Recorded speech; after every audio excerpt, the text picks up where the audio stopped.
يا أهلا، أنا كيرو، ودي الحلقة رقم 23 من بودكاست أفكار مع فنجان القهوة. البودكاست اللي هنحاول نلاقي فيه لحظات من السلام النفسي وسط دوشة الحياة. كل اللي مطلوب منك إنك تشرب قهوتك وتطبطب على روحك، وتيجي معايا في رحلة تكون فيها أنت صديق قهوتي المقرب.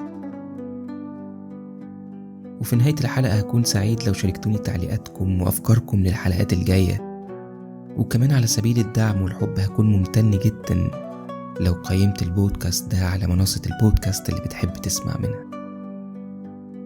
قهوة سعيدة.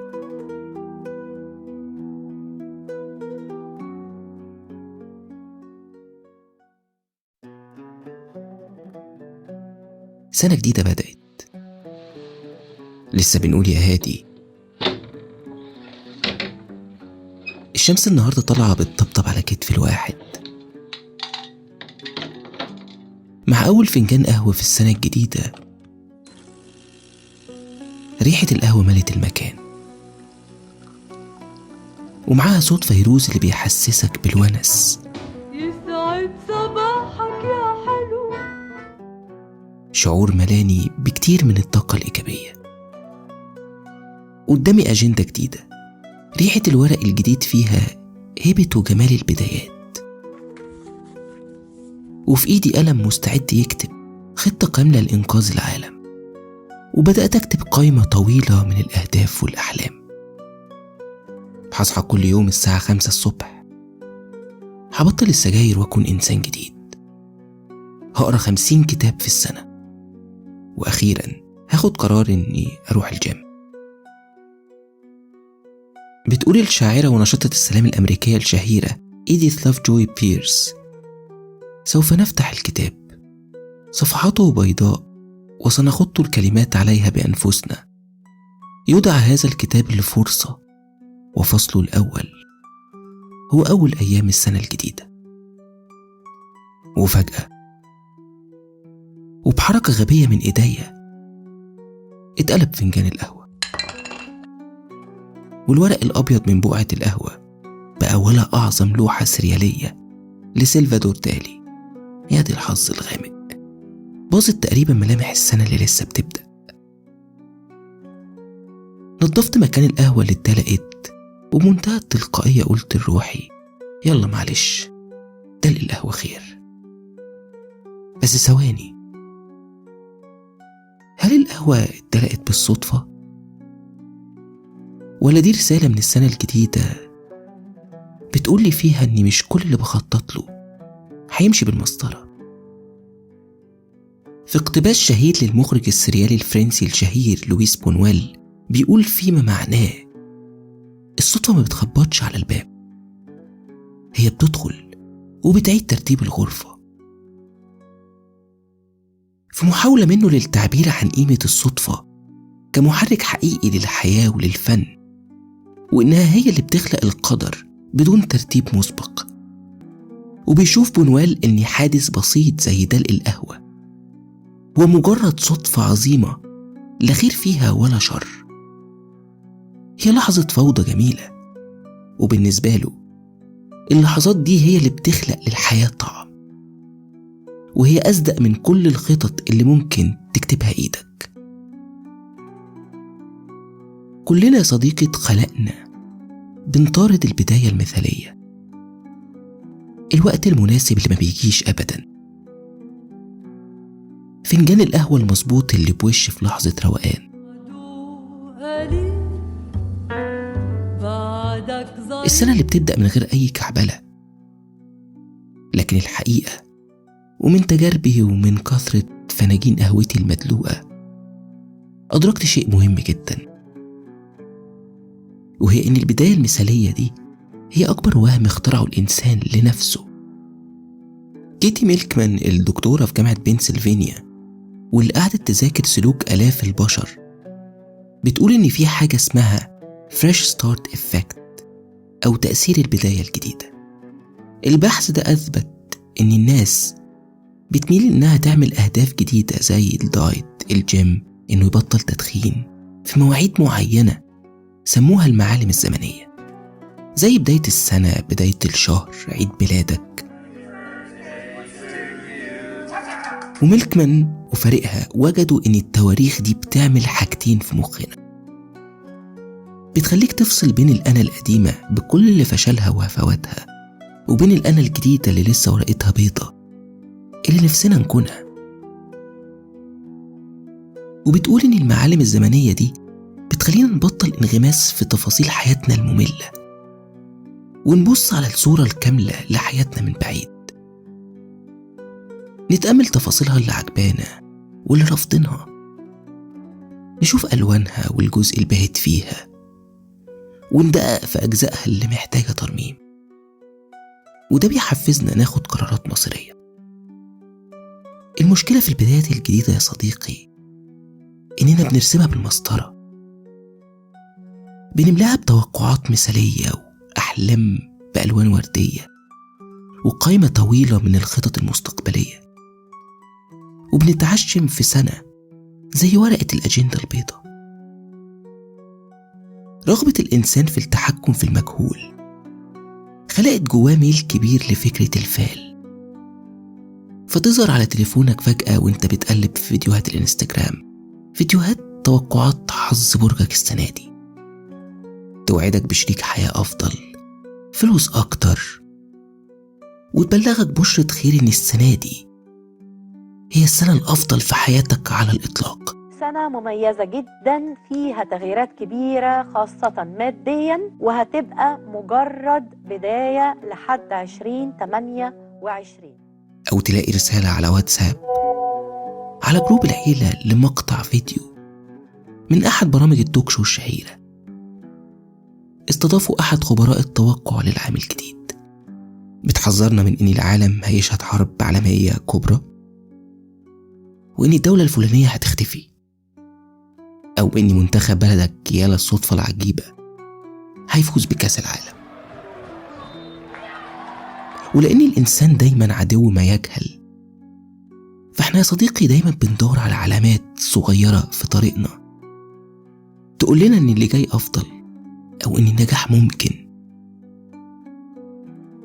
رغبة الإنسان دي في البحث عن توقع لما هو قادم من حياته اتكونت جواه أول ما وجد نفسه مضطر يتعايش مع ظروف الحياة العجيبة والغير متوقعة والغير آمنة بالمرة.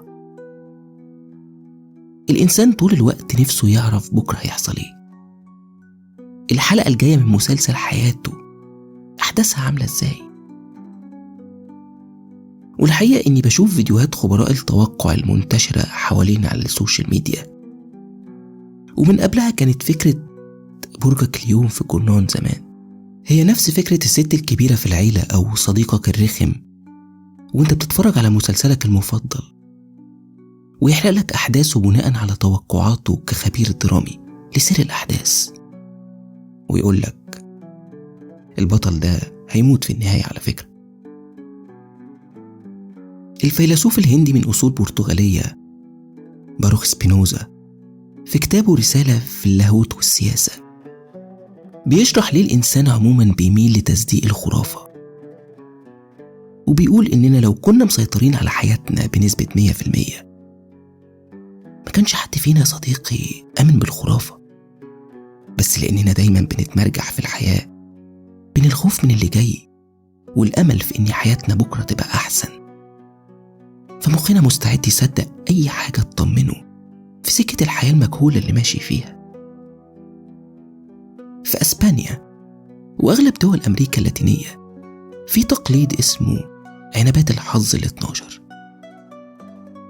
سنة 1909 مزارعين العنب في منطقة أليكان حصل عندهم فايض ضخم في إنتاج العنب الأبيض، وعشان ما يفسدش المحصول اخترعوا حملة تسويقية ذكية جدا أقنعوا فيها الناس إن أكل 12 عنبة في ليلة رأس السنة هيجلب ليهم الحظ الوفير كل شهر في السنة الجديدة. وهو ده نفسه الترند اللي غرق التيك توك وإنستجرام في بداية السنة، اللي لقينا فيه بعض المؤثرين والمشاهير في العالم بيصوروا نفسهم وهم بياكلوا 12 حبة عنب، لكن مع تحديث عصري بسيط إنهم هياكلوه تحت الترابيزة. وروج بعدها المستخدمين العاديين على مواقع التواصل الاجتماعي فكرة إن أكل كام حبة من العنب هو تميمة الحظ اللي هتجلب الحبيب وتملى الجيب في السنة الجديدة. إحنا بنقضي عمرنا بنحاول نتحكم في الظروف المحيطة عشان ننتج حياة مثالية، لكن بيفضل السؤال الحقيقي: هل إحنا فعلا بنرتب لحياة جديدة؟ ولا إحنا بنرتب لصورة حالمة وغير واقعية بنخدع بيها نفسنا؟ قوائم أحلام وفيجن بورد وطموحات متعلقة في صورة على حيطة أوضتك قدام عينك طول الوقت، بتفكرك كل يوم إنك لسه محققتش منها حاجة، أو حققت بس برضو لسه قدامك غيرها حاجات كتير. فلا تفرح باللي حققته ولا ترضى باللي لسه ما كتبلكش نصيب في تحقيقه. إحنا حولنا حياتنا لسباق خيالي مرهق ملوش خط نهاية، عايشين وسط سيل فيديوهات. اعمل أهداف، راجع إنجازاتك، اشتغل على نفسك من أول يوم في السنة.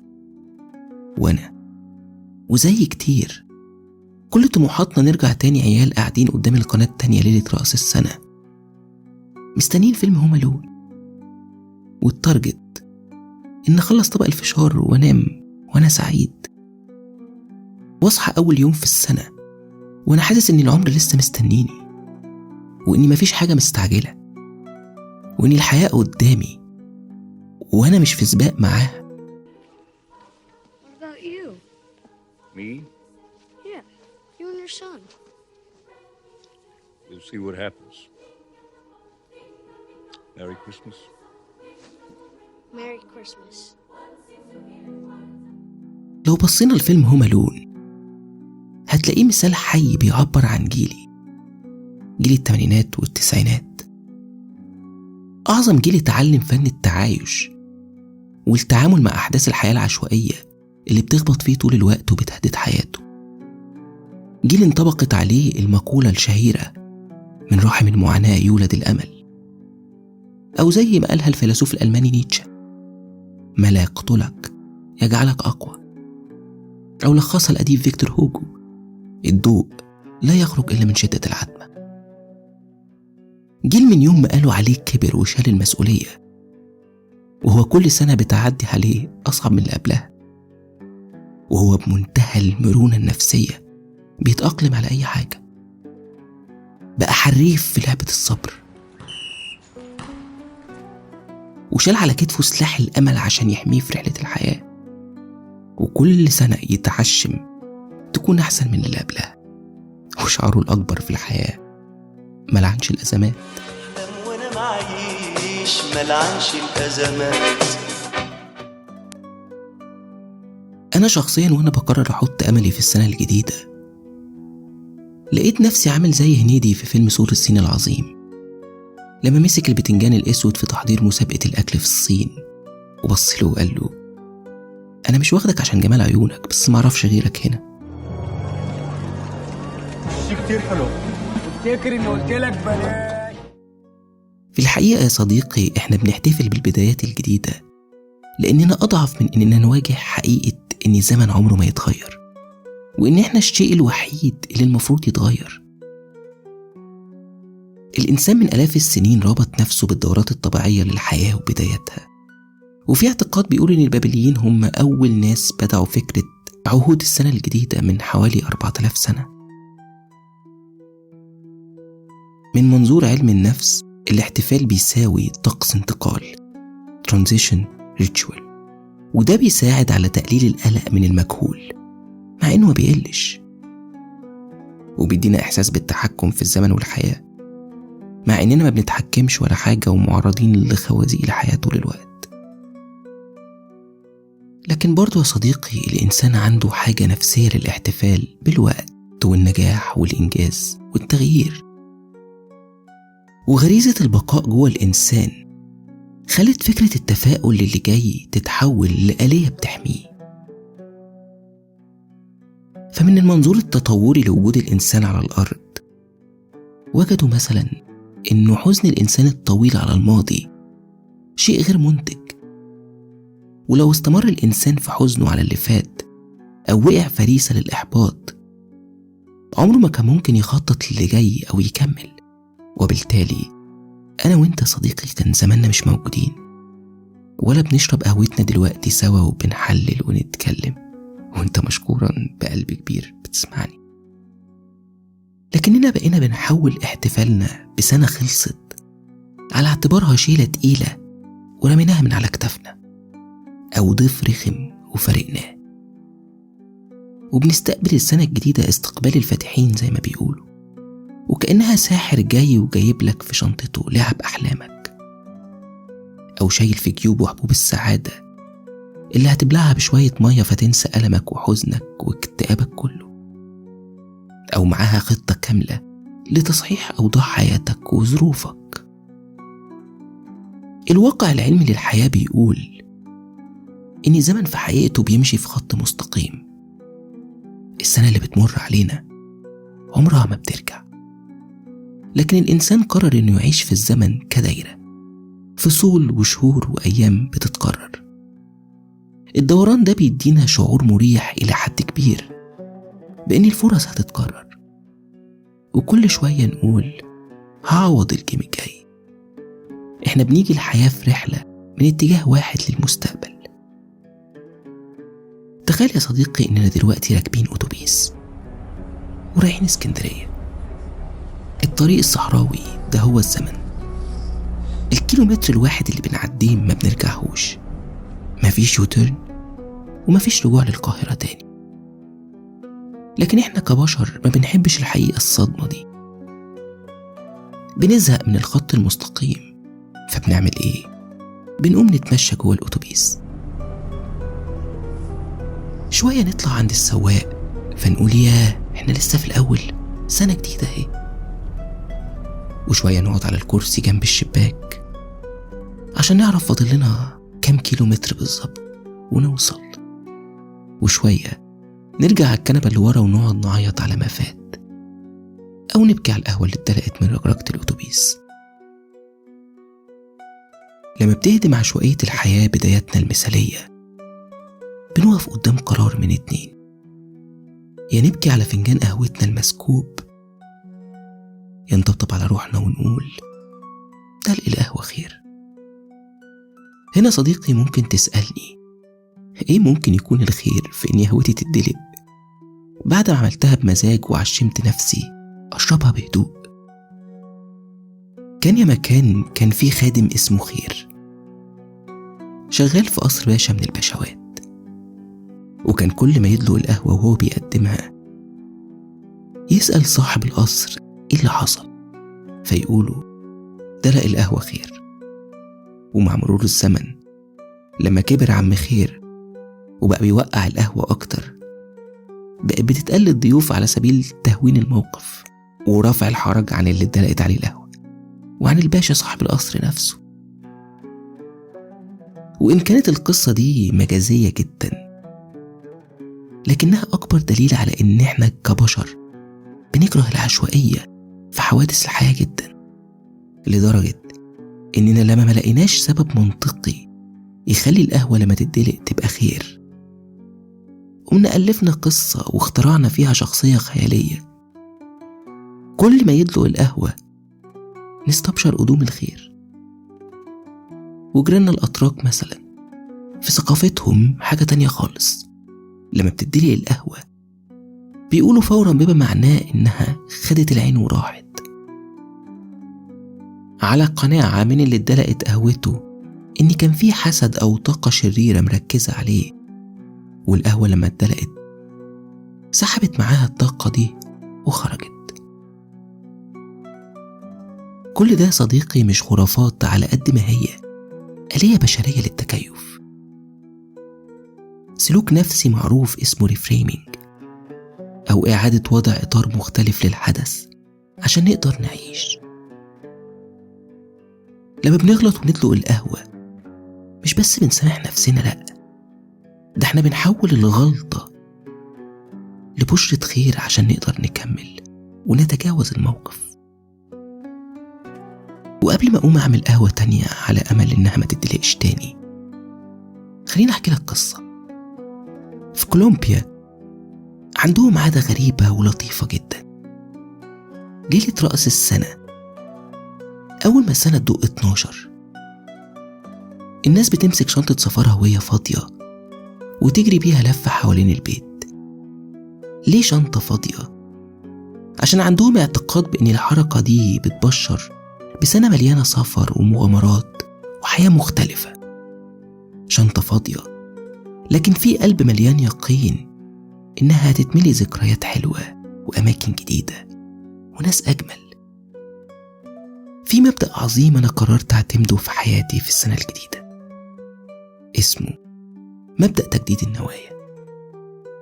السر الحقيقي يا صديقي في النية اللي بتبدأ بيها سنة جديدة من حياتك. مبدأ تجديد النية بيعلمك إنك مش محتاج بدايات مثالية عشان تبدأ صفحة جديدة. انت ممكن تجدد نيتك وانت ورقتك مدلوق عليها القهوة عادي. تجدد يقينك في ربنا إن فعلا ممكن حياتك تتغير، وإن كانت الحاجات الحلوة لسه ممكن تحصل في الحياة فهي ممكن تحصل لي وتحصل لك عادي. فاشرب قهوتك وطبطب على قلبك.